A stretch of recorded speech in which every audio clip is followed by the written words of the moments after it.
সবুজ শ্যামল এই শান্তিপুর গ্রাম। দূর থেকে দেখলে মনে হয় যেন ছবির মতো সাজানো, কিন্তু এই গ্রামের পাশে আছে এক ঘন বন, আর সেই বনের ভেতরে বয়ে গেছে একটা সরু নদী। গ্রামের মানুষ দিনের আলোয় সেখানে যেতে ভয় পায়, আর রাতের কথা তো দূরেই থাক। এই গ্রামেরই এক প্রান্তে ছোট একটা মাটির বাড়ি, সেখানে বাস করে রোহিণী আর তার স্বামী বাবলু। বাবলু কিছুটা লোভী আর বেপরোয়া, আর রোহিণী শান্ত আর সতর্ক। তাদের সাথে থাকে রোহিণীর বৃদ্ধ শ্বশুর সমরবাবু। সমরবাবু অনেক কালের পুরনো কথা জানেন।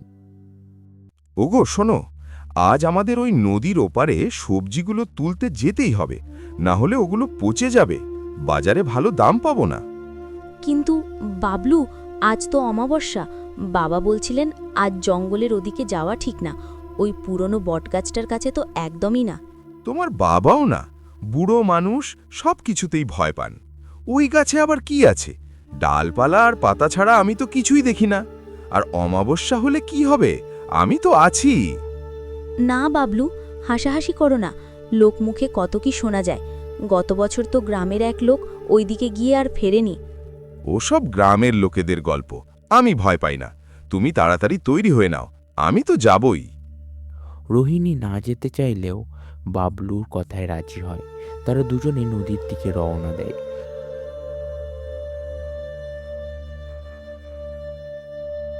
জঙ্গলটা কেমন যেন অন্ধকার হয়ে আসছে। নদীর পাশে সেই পুরনো বটগাছটা দাঁড়িয়ে আছে। দেখ, কত সবজি! ওই গাছটার নিচে একটা চকচকে বস্তু দেখা যাচ্ছে। ওটা কি? বাবলু, যেও না। ওই বস্তুটা আমাদের না। ওটা হাত দিও না। আরে, ওটা তো একটা হার, সোনার মতো চকচক করছে। আমি ওটা আনবই।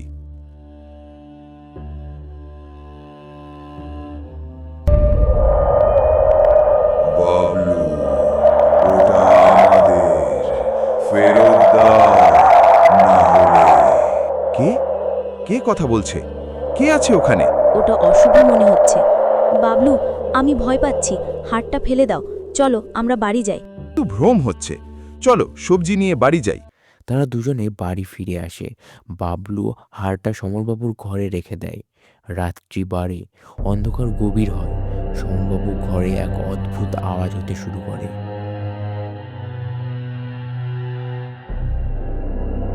রোহিণী, এই ঘরের ভিতর কি আওয়াজ? তোমরা কিছু নিয়ে এসেছো কি? কিসের যেন গন্ধ পাচ্ছি বাতাসে। বাবা, বাবলু নদীর ওপার থেকে একটা হার নিয়ে এসেছে। ওটা ওই পুরনো বটগাছার নিচে ছিল। ও নো, ওটা তো ওই অপদেবতার হার।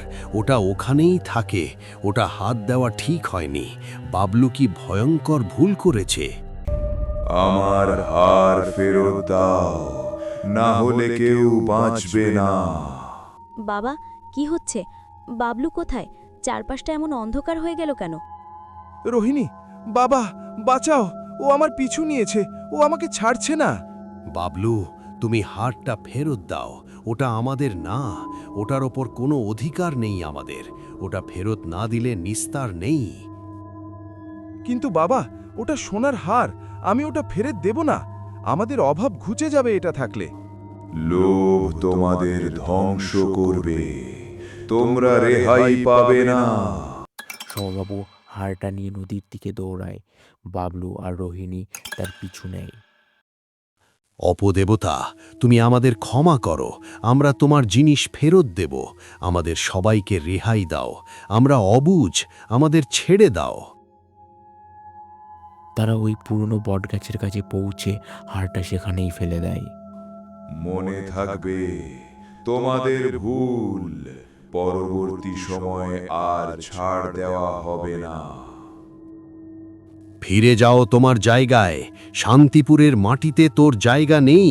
আমরা তোর জিনিস ফিরিয়ে দিয়েছি।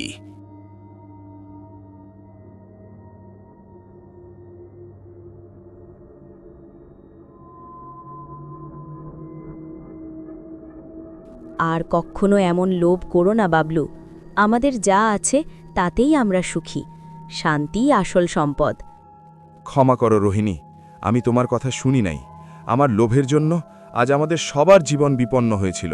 আমি আর কোনো দিন অমন কাজ করব না। লোভ সবসময় বিপদ ডেকে আনে, প্রকৃতি তার রহস্য আগলে রাখে। মানুষ যদি লোভের কারণে প্রকৃতির জিনিসে হাত দেয়, তবে তার মাসুল দিতে হয়। শান্তিপুর গ্রাম আবার শান্ত হলো, কিন্তু ওই পুরনো বটগাছটা আজও দাঁড়িয়ে আছে পরবর্তী শিকারের অপেক্ষায়।